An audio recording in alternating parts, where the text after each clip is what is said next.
Why does Phil Pearlman need to see this Nancy Berger and Julia Duthie clip? You're watching Just Press Record. This is Cultish Creative YouTube. We talk about how long until a mask isn't a mask anymore.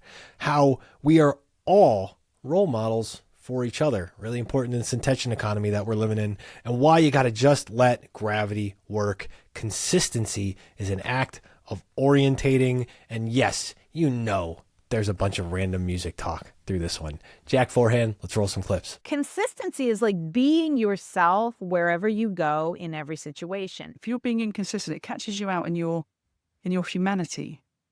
You know, that's where I think people really show who they really are.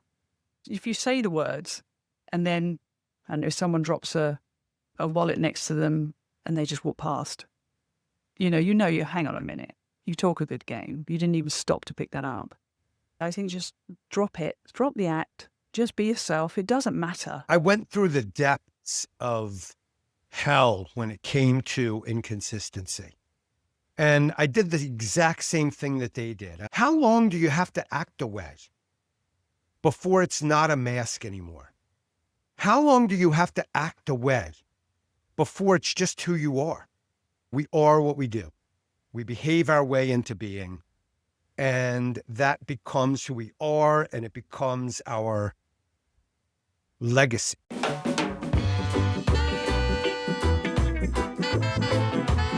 You're watching Just Press Record right here on Cultish Creative YouTube, brought to you by the good people at Panoptica and Epsilon Theory. Make sure you check them out on the internet. This is a special Oh Snap, Guess What I Saw episode where I take a clip from a prior Just Press Record episode, call it one of my favorite misfits, miscreants, and mysteriously curious people, and I got their take on an idea that I can't seem to shake. So who's with me today? It's the Stan Getz of free weight sets, the Antonio Carlos Jobim of head trauma turned health and fitness routines, the Astrid Gilberto of being a proactive weirdo. He can bossa nova from finance to the therapist chair and back again, average height and bald but lovely. The boy from Montebello goes walking. It's Phil Pearlman. How you doing, Phil? That was great. Vinicius, who was the lyricist of The Girl from Ipanema, once said, a good samba is a form of prayer. I will go so far as to say a good samba is prayer, is medicine, is just pure nourishment. There's something about that. I would say that. Yeah, without a question. And maybe just because, is it snowing there? We're winter in the Northeast today. It's a little rainy, but it's not snowing. But I think it's going to snow, but it's a little rainy. I'm a little bit west of you, and I'm getting the snow right now, and it's beautiful out there. And it's going to be dark soon. But there's something about it on this cold day. Like, I think I have to go throw, I have to go throw some Getz and Gilberto on. It's always good. It's always good. When you cook dinner with the bossa nova, the food tastes better. It's a natural law. It's like a gravity or, whatever. It changes the way you move. It gets the love right into the dish. See, look at this. We're already uncovering these life tips. This is fantastic. That is a serious tip. That is not, I'm not goofing. I'm being very, very serious about that. If you put the bossa nova on as you're cooking, the food, everything tastes better. We use all the Spotify raps and other things are coming out for people. And I listen to stuff, which I think you do too, off of multiple platforms. So they all give like a really weird skew of reading. Primarily like cooking music will end up on like Spotify through the TV and in the kitchen. So it assumed I was like 70 years old because it was like, you listen to a lot of Al Green and Miles Davis. I'm like, well, yes, when I'm cooking, that's what makes it come out well. When you are cooking. Yeah. Yeah. That's just bad. That's just bad. That's bad statistical analysis. That's bad. Analysis. It's just really bad. It's very bad. Did you get any highlights from yours? Did you find out any weird rabbit holes? I listened to a lot of two artists, one called Joyce Moreno and the other, her daughter, called Clara Moreno. And they dominated everything. Like I just went I went insane on them. I went deep, and the Brazilian women, the Brazilian female singers, the classic ones had daughters who were also incredible. It's a family and business. It's just, It's a family business. it's a family. Alice Regina and her daughter, and Joyce Moreno and her daughter, and João Gilberto. So that's a man, but his daughter, just, one after the next, And, we better change the subject, because this could be an hour of, We're just going to get into obscure. Let me tell you, if that is what happened, my wife would not watch the program. I can promise you that, because I think she's had enough. Well, we're going to turn this for your wife. I had this clip. Do you know, is Nancy Berger or Julia Duthie even on your radar? Yes, of course. Of course. Fantastic. Of course, I've watched this clip. I'm psychic, and I went back from the future, watched the clip, and I loved it. Like, you have this curation thing going with your programming. It's fantastic. It's like, and nobody else is doing it. It's wholly yours. And I came back from the future to watch it, and now I'm a guest on your program. Well, so play the clip. I am elated for this. Jack Forehand, this is the way it goes. We got to catch the audience up. Let's roll that clip. People mistrust inconsistent people. Consistency. What is consistency? Oh, when Julia was talking about you don't trust if you show up differently. Yeah, yes. What is consistent? It's easy. You just don't act. You just be.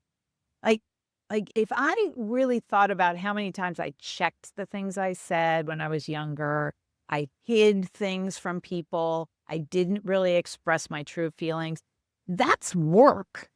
Consistency is like being yourself wherever you go in every situation. And by the way, as a parent, that means talking with your kids about what you did that was wrong that you're telling them not to do now.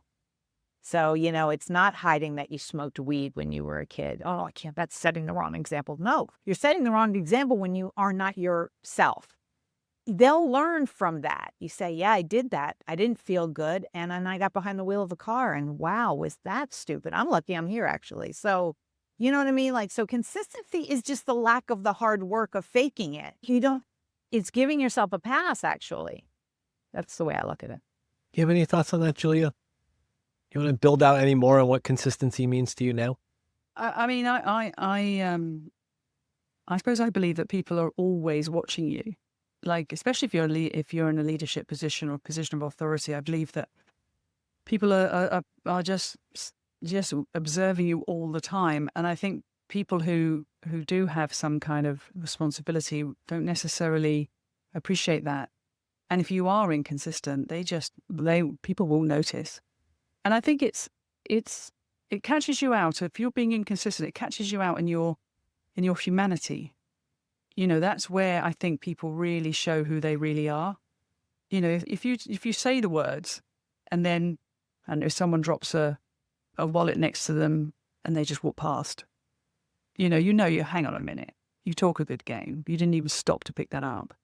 Or getting back to the coffee thing, if you ask for coffee in the wrong way, I'm really big on politeness. Like, it costs nothing at all, as they say. And I think it's so revealing. Always say hello, always have a smile. Why not? If that's who you want people to think you are, be that everywhere. But if you're not that person, then don't do it. Because it's going to just, if the people are in the cold, if you're in the warm, if I'm smiling at you, and then I turn around to the next person and I haven't got a smile, how's that person going to feel? They're going to feel like, wow, A, she's super phony, and B, why am I not getting smiled at? So I think it hurts people, actually, when you're inconsistent. It hurts you because you're not, you're having to sort of twist and turn and make it, like double think. Like, I think that's what you're saying, Nancy, is you're always having to second guess yourself and check yourself. And it hurts everybody else because they get a poor experience with you. So I agree. I think just drop it, drop the act, just be yourself. It doesn't matter. None of it really matters. I mean, I'm only sworn. You just don't waste time. Right. You know, back to the time point. Don't waste time being something that you think people need you to be. It's we all see through it anyway. It's pointless. Exactly right. Okay, so I had to show this. And I mean, like, Nancy is this wonderful financial and high-powered executive coach and consultant who wasn't that at all until she was like into her 40s, which is amazing. And Julia Duthie, same thing. This like PE executive extraordinaire in the UK. And yet she has this incredible, she's a best-selling author. She's got this crazy traumatic life story. And they just embody transformation on so many levels. So when I got to ask him this question of what is consistency for inconsistent lives, I mean, these were remarkable answers. So I'm just starting there. You saw the clip. What is consistency? What does Phil Pearlman think consistency is? Well, you know, I went through the depths of hell when it came to inconsistency. And I did the exact same thing that they did. I've had so many different careers and I've done so many different things.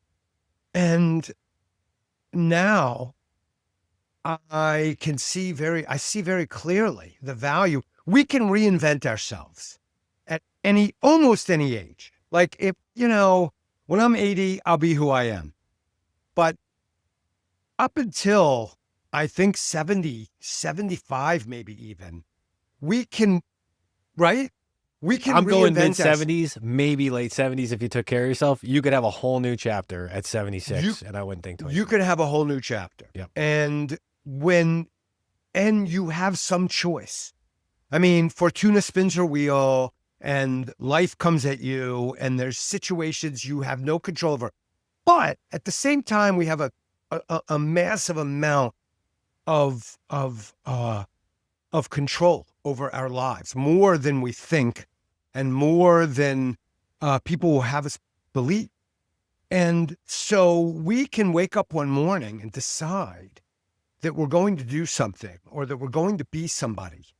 And we can take an action and then we can repeat that action, or we could take the next step in that series or chain of actions almost at any time. And to me, that's consistency. It's just, you know, about 3 months ago, I injured my shoulder. And I was like, you know, I can't really work out as much anaerobic resistance training. I'm just going to run. And I've just been running every other day, sometimes more than that. And I'm just getting better at running. Like, so I'm 58 years old. I'm just getting better. And it really had a huge effect on my thinking about 2026 because I'm just going to run more races. I'm not the fastest guy. I spent, you know, a good 30 some years of my life abusing my body. And now I don't anymore. And I think I have another 5 or 6 years of getting faster ahead of me, even though I'm 58. So I think I could be faster when I'm 60 than I am now. And I'm certainly faster now than I was when I was 56. And so it's just going to be, I'm going to run every other day. And it's just, I'm going to get a little faster. I'm going to do different things. My long run's going to be a little longer. My fast run's going to be a little faster. And so it's really just the actions that we take. And, you know, so I remember I was in grad school, right? So I was studying to be a psychologist and I had to do a dissertation. And I found this great book called Cool Toes. And it was about how young African-American men put on this pose of hypermasculinity as a defense. It was a mask that they had to wear because they were living in a world that they rightly perceived as hostile. And so I was sitting there talking to my supervisor, my dissertation supervisor, and I was talking to her about this book. And she said to me something that I always remember. And she said, well, you know, How long do you have to act a way before it's not a mask anymore? How long do you have to act a way before it's just who you are? And I remember it. I mean, this is many years ago. This was, 25 years ago. And I still remember it to this day. And I still live by that. You could just act your way. You could fake it. You can just decide you're going to do something, decide you're going to behave, decide you're going to run every other day and go a little bit farther and go a little bit faster. And I think I am answering your question, because I think that is just, we behave, we are what we do. We behave our way into being, and that becomes who we are, and it becomes our legacy. The behavior is the choice. And I'm thinking about something that Nancy said about being yourself in every situation. And I think that's what you're describing here. And the cool metaphor is extra, extra good for this, because it's, when you read a book like that, I don't think I'm trying to remember which book I read that said the exact same thing in a slightly different way, or maybe it was the same book, but it was basically like, in the face of civil rights, like, of course, this is how you have to act. You have to put that mask on at the lunch counter, in front of the police officer, in front of discrimination and all these horrific things, because if you can't retain that level of composure and be hypermasculine behind it to back it up at the same time, like, they all have to come together and line up. You have to live, you have to choose that behavior in the face of the chaos and the shit show that's life all around us. And when Nancy's explaining, like, you have to be yourself in every situation, is that a choosing of the behavior of who you are in all those situations? I used to be like I used to have a strong bias towards types of psychology, psychodynamic psychologies. And what I mean by that is that there are layers, and that there's an unconscious, and the unconscious drives us. Undetermined motivation is a fancy term. And that we are being driven by forces that are underneath the surface of consciousness that we might not be fully aware of, conflicts, neurosis, and so forth. And, going back to Freud, certainly Jung, and then a whole string of psychodynamic philosophers and psychologists. And, I'm no longer that way. Why? What happened? Because I found it to be a trap. I found it to be something that you can really get caught up in. You can really go underneath the hood and start messing around. Who was it? It was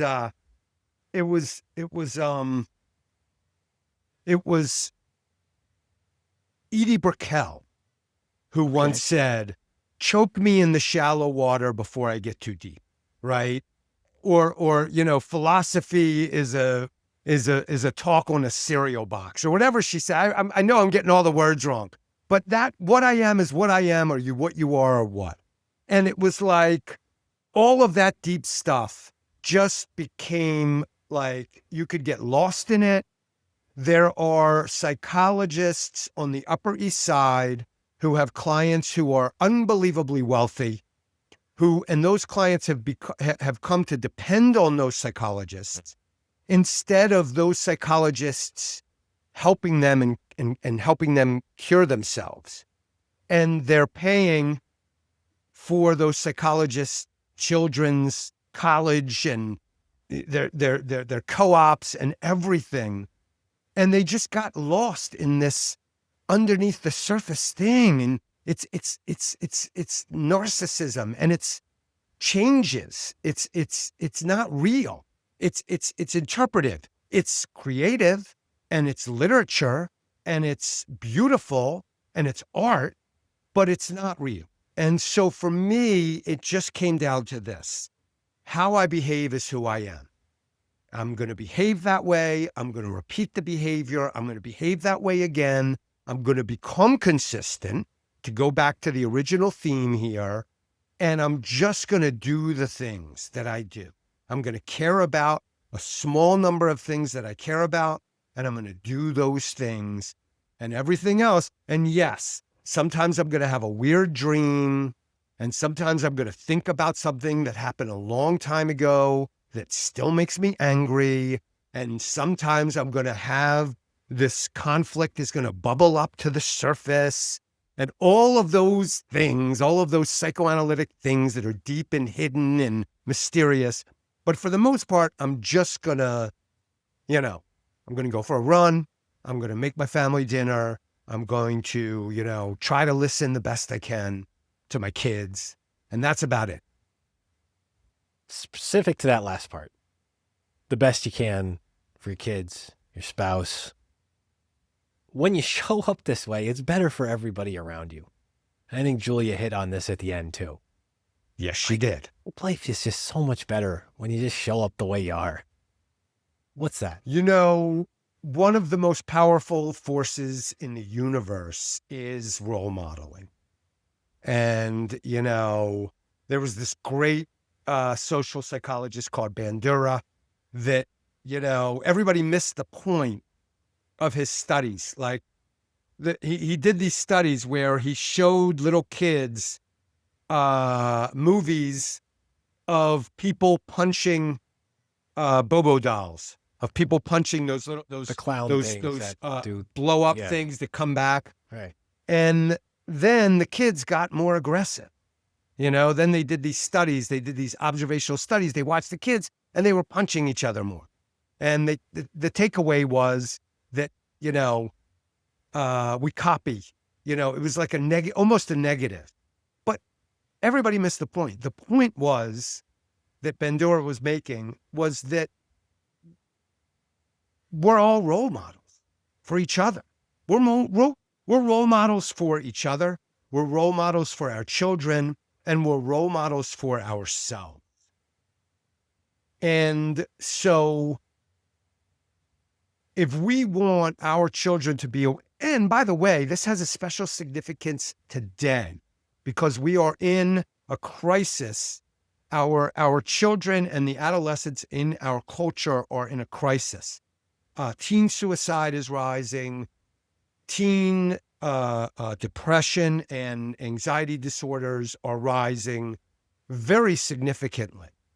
And we want to blame it on everything that we can that is not us, right? Everything out there, and we're it's not that we're wrong, it's that we're missing the point again. We can have a huge influence on our children's behaviors based on how we behave, based on how they see us behave in the world for real, not how we pretend, not how we act when they're around, but not act when they're not around, how we really are, how we behave in the world. And that is the most powerful. That is more powerful than gravity. It does not abide by the laws of conservation of mass and energy. Truly superpower. Not just for kids, but this role model thing, work, life, family, friends. It works for everybody. It is a force like gravity. The further you get from it, the lesser it is. The closer you are to it, the greater it becomes. And our friends are affected. Certainly our employees are affected. The way that we behave. Bosses, there's certain type, I want to be careful. I don't want to go too crazy here. I don't want to get too, Yeah. Come on, take us there. I'll get a little crazy. There's two types of bosses, right? There's bosses who want their employees to adopt a culture that they believe in intrinsically, who they are and what they believe in and what the brand believes in. It's an authentic brand that is that stems from the founder from the CEO, whoever is that person who is at the core, the kernel of the culture, core of the company. Steve Jobs is the greatest example, but there are many. And then there is the type of leader of a corporation who says, do as I say, not as I do. And is more of a, more of a force, more by force. You're going to behave this way because I said so. And those two are not the same. And the one that where the culture is an inside out, comes out from them authentically. That is a truly powerful thing. That is you could change a company, you could change the world, you could certainly change your family, and have a huge, huge effect. So I think it hits the people we're closest with the most. So with our kids, certainly they came up, they looked into our eyes when they were infants. And when we smiled, they were delighted. It's like, yes, Imprinting. It's that connection. Yeah. So Baby it's ducks. super, what is that? I said like baby ducks. They're imprinting. Like it's all. We are social animals biologically. So that happens. And so, and they live under our roof for a period of time. And so we have a huge effect. We have a huge effect over the people who are closest to us. We have, it's just like gravity. The further we get away, the lesser of the effect. You've made me think of this as a metaphor a couple of times, just in the way you're explaining this. And so now I'm running this by you, raw and uncut here. Those two types of bosses, I kind of feel like the first one, it's almost like a conductor. It's like, I'm showing you where the rhythm is. I'm showing you how we're doing this. Like I'm leading this ensemble. I'm not playing all your instruments for you, but I'm leading this ensemble. We're going to try to make something beautiful together. If you just follow, notice what's happening and being reinforced by everybody around you. And I really care about that conducting. And then you have, okay, go ahead. Tell me that one first. Well, it's beautiful. That's a beautiful metaphor because it is there is a current, there is a force to it. There is a current to it.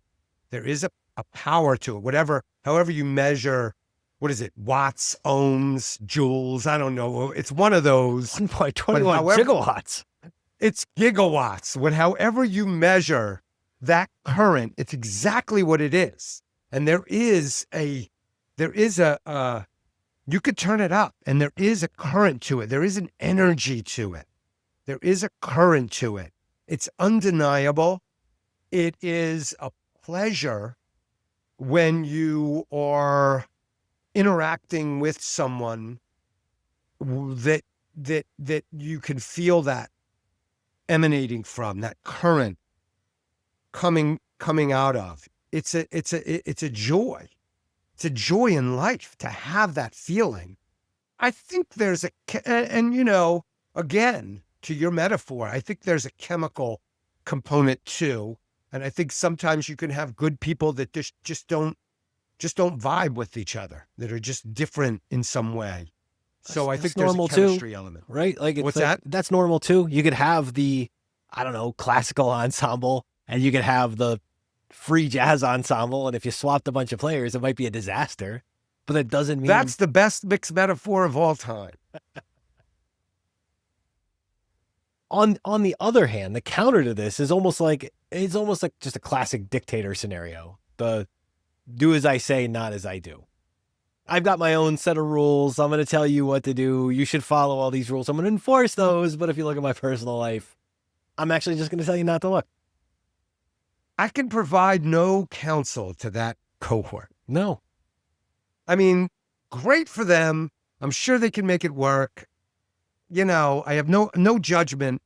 That is not my people.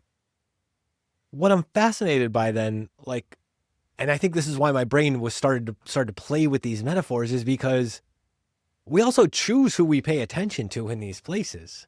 I can get a lot more out of listening to, Nancy and Julia and you and the way you're vibing around these topics and exploring this stuff than I can from, your average anonymous narcissist account on Twitter or something, right? Like we have to choose who these people are that we're getting this mimetic experience with.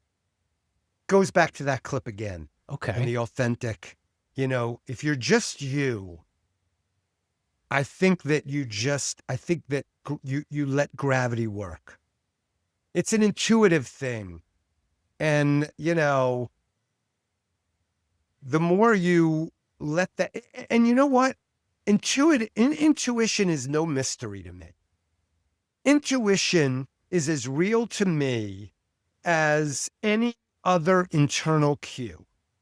So I'm hungry. I'm hungry. I'm a little chilly. I'm chilly. I'm tired. I'm tired. I'm energized. I'm energized. I'm grouchy. I'm grouchy. I'm sad. I'm sad. I'm sensing something. I'm sensing. I don't understand it. I don't understand the inner biology of being cold or hungry either that well, but I know it when I feel it. And so I think it's the exact same thing. I think there is a, cognitive biological basis to intuition. And I think if we just let it, if we just go with it, it's not right every time, but it's pretty darn good. It's great. And I'm specific on the hunger one. So I agree. I think intuition, it was getting a bad rap for a while there. And I feel like we're coming back around to not hating on intuition and parsing some of the nuance of intuition. Because even within intuition, I'm going to use the hunger one, for example. Graham, my Aunt Patty, they drive around town last night, do the holiday Christmas cookie drop off. And so like late 80s, the plate's gotten smaller, but still insistent on doing the holiday cookies and a couple other trinkets driving around town. God bless them. Amazing.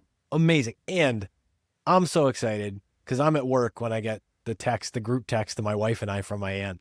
And I'm like, crap, I'm in the middle of a meeting when they're going to be trying to come through. But I know my wife was at home at that point and she's on the group text too. So she's going to run out to the car to get this thing.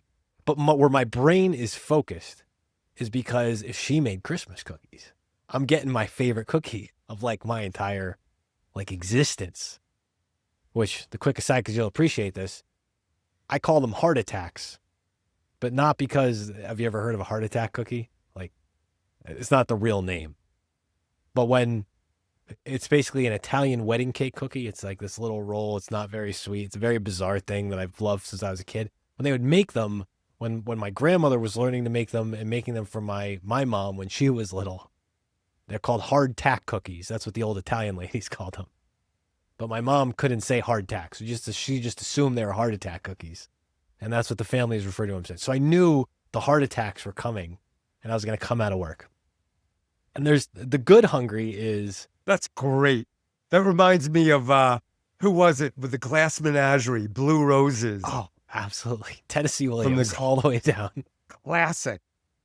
The good hungry is like the experience, the memory, the connection to family, all the thing, those cookies. And like, I was like, tonight after dinner, there was two on the plate. I'm like, one for my wife, one for me, experience the heart attack and whatever else. Perfect. And there's a whole other plate of cookies. I could kind of take or leave the rest of the plate of cookies after that one. The good hunger is like, I don't really want to eat a bunch of cookies, especially not before bed, especially not stress eating them during my day. But I recognize the intuition of the good hungry of like all the positive things that can come out of the connection from, sitting a little and eating that cookie.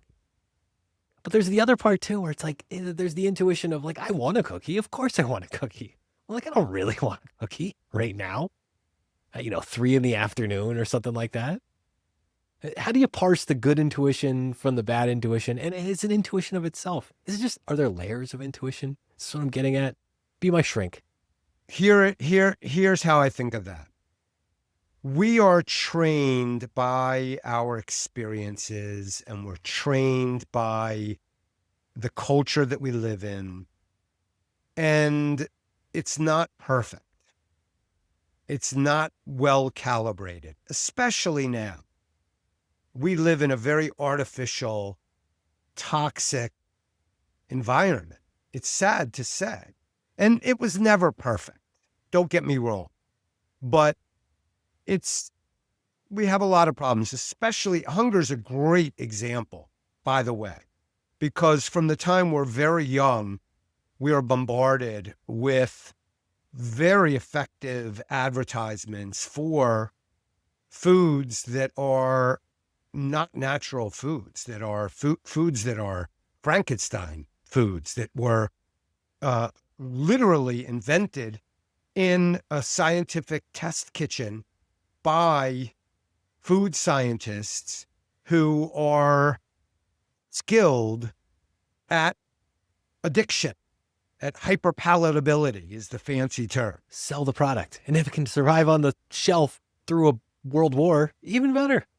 Let me tell you, I remember vividly being, this goes back 50 years before cable TV, Saturday morning, watching cartoons, and then the commercial comes on, and of course it's a cartoon, and it's Tony the Tiger, and he's selling Frosted Flakes, and Mom, I must have Frosted Flakes.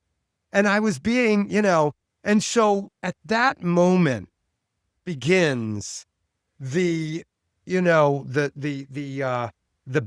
of the compass, the distortion of these internal cues that, by the way, were beautifully crafted by and calibrated by a million years of evolution. I mean, these are, like you walk into an airplane and you look to your left and you look into the cockpit and there's all these gauges on, and they're all low. Like if one says 7,000 feet, you're 7,000 feet. You're not 6,990 feet. They are well calibrated.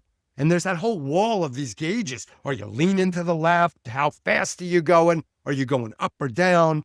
All of them are perfect. That is the way that we are calibrated.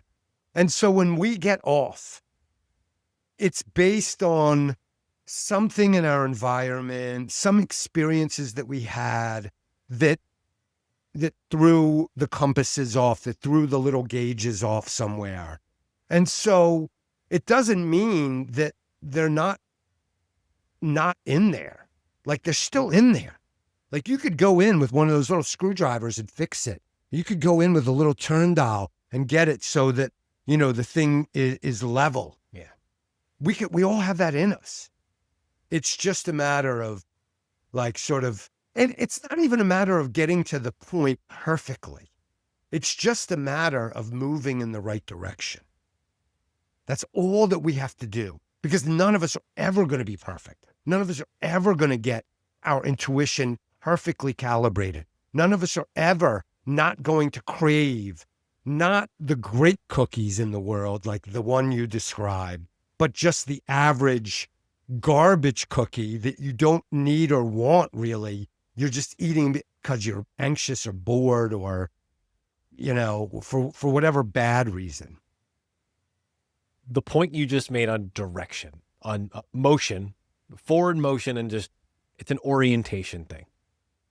And is that really what, I'm going to bring this all the way back. Is that really what consistency is? It's just like stepping towards the orientation over and over again? It's the only benchmark. Okay. It's real.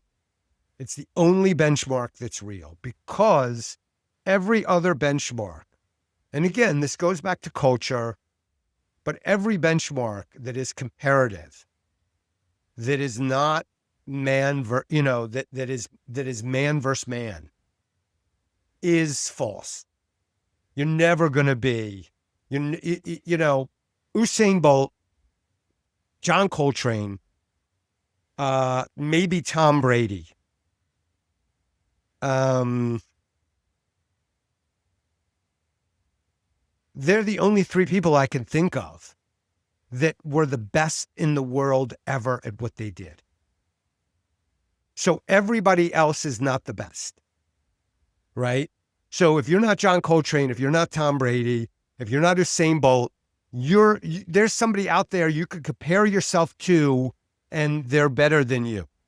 And that so it doesn't matter how good you get, it will never be enough, right? You'll never be the fastest. Michael Jordan might be the fourth if there's got to be four. You will never be better than Michael Jordan. So no matter how rich you get, no matter how anything you get, there's always going to be something more that than you, unless you're four people. And, three of them are retired and one of them is dead. So there's nobody. So if we're comparing ourselves to anybody else, we lost. So we only have us to compare ourselves to. And we're not perfect. So it's like a great situation. Like we could just hey, let me just get a little better. And that whole 1% a day thing is ridiculous because we're not going to improve that much. It could be 3% a year. 1%'s a lot. 1% is a lot. It's literally a day. It's a ton. The thing where you put the grain of rice on the chessboard, with the exponential math example, where it's like right. If you double a penny every day for a month, it's like $10 gabillion. Right. You're never going to get that much. So there was this guy named Mnuchin, right? He was a systems. He was a family systems guy. And he was like, when people come into your office, you're not going to make them a 10. If they come in and they have real problems, family problems are very, very hard. And if people are having a problem and they come into your office and the family is at 3, right? You're not going to make them a 10. But if you help them get to a 5 or a 6 or maybe a 7, you crushed it as a psychotherapist, as a family clinician. And if that family goes from a 3 to a 7, their experience of life, they're going to be thankful every day because they're going to wake up in the morning and just getting to 5 or 6 is such an improvement over 3. The quality of life elevates exponentially. Each number you go up. It's like the earthquake scale, like a Richter 5 scale is 10 times greater than a 4. Right. That's where you're going. So all I'm thinking about is getting a little better at something, and I don't even really care that much what it is. And if one of them is just getting a little better at knowing when I'm hungry and when I'm not hungry, that's a pretty good one, especially in our culture that is like obesity epidemic out the yin yang. Especially with the rest of those cookies waiting for me downstairs later. Cookies. The cookies are there. Okay, so here's the real question. I wrote down my answer on the back of the card. Why you, sir, Phil Pearlman, why do you think that I thought you needed to see this Nancy Berger and Julia Duthie clip? I don't know, but I know that I immediately went to role modeling. Yeah. My mind immediately went to role modeling and the power of that. And, when I write and when I tweet, I try not to give advice. I try to talk more about what I'm doing and what I'm thinking and what I'm obsessed about. And it's because I don't want to tell people what to do. I just want to show people what I'm doing when I'm at my best. And so for me, that was the reason why. I don't know what you're thinking about it, but I know that when I watched it, I felt fantastic. I felt like I was going on a program today where I was going to be talking with somebody who really knows me and who I've really connected with numerous times. There have been times where we've said 2 or 3 words to each other where we knew exactly what the other one was talking about. Many times. It's a pleasure of life. It's a delight to connect. It goes back to that conversation we were having about the important relationships in our life. Yeah, it's a true delight. And I'm feeling pretty good about what I wrote down. I wrote down consistency is a rhythm. Why not make it a bossa nova? And I threw in a little dance. I threw in a little dance of love on the bottom. I know you love a little Edie Gourmet once in a while. Who doesn't have that guilty pleasure? Of course. Who wouldn't like a little Edie Gourmet? So let me just say something. If you don't know about the bossa nova, and if you don't know about the samba, where are you going to send people? You could just put in the Spotify Gilberto, Gilberto, João Gilberto. I'm butchering it. Okay. João It's like Zhu. Yeah, I know. You I know, can't do like it that's either. how they're I'm saying gonna it. say It's a very Jiao. Welcome to Northeast. Jiao is terrible. I would say it that way too. But you just look that up and then you put on the radio and everything that comes out will be fantastic. And you just cook dinner. Like just go cook dinner at that moment. Take your shoes off and cook dinner at that moment. And you'll know. Get into some bossa nova, people. That's the real lesson on this. Things just will be better in your life if you roll with a little more bossa nova around the house. You will. And if you want to tune into yourself, better than thinking about, am I hungry? Am I not hungry? Is this me? Is this not me? Hey, do you remember a band called Soul Coughing back in the day? Oh yeah, of course. Great 90s, So right? it was a 90s thing. You're right. It was an early 90s thing. And I was reading, you know how Pitchfork does those reviews of old albums on the weekend. So I was reading, they had a great album. Ruby Vroom was quite an album. And I was reading about this song, Is Chicago Is Not Chicago. And the songwriter, Duthie, was talking about the song. And he was saying that it was his first time he ever landed and he got to Chicago. And he was thinking about everything that was not inside him was Chicago. And everything that was inside him was not Chicago. Oh, that's so cool. And that was where the song came from. Is Chicago is not Chicago. Is Chicago is it's just a great meditation on boundaries. Like, this is a part of me. This is not a part of me. This is a part of me. This is not a part of me. I don't know where I'm going with this. I don't know why I brought it up. No, I love it. And I also, the part I love the most about that, and it's with those Pitchfork album revisits, or whenever somebody is reviewing or re-reviewing an old piece, I love when I find something that made no sense or I never connected with on a depth. Like, I don't know that I've ever had a deep connection to a Soul Coughing song just because of the age I was and paying attention to it when I was. I think I ever stopped and really thought hard or went back. But now I'm going to go back. It's a pretty good album, man. I haven't listened to it in years.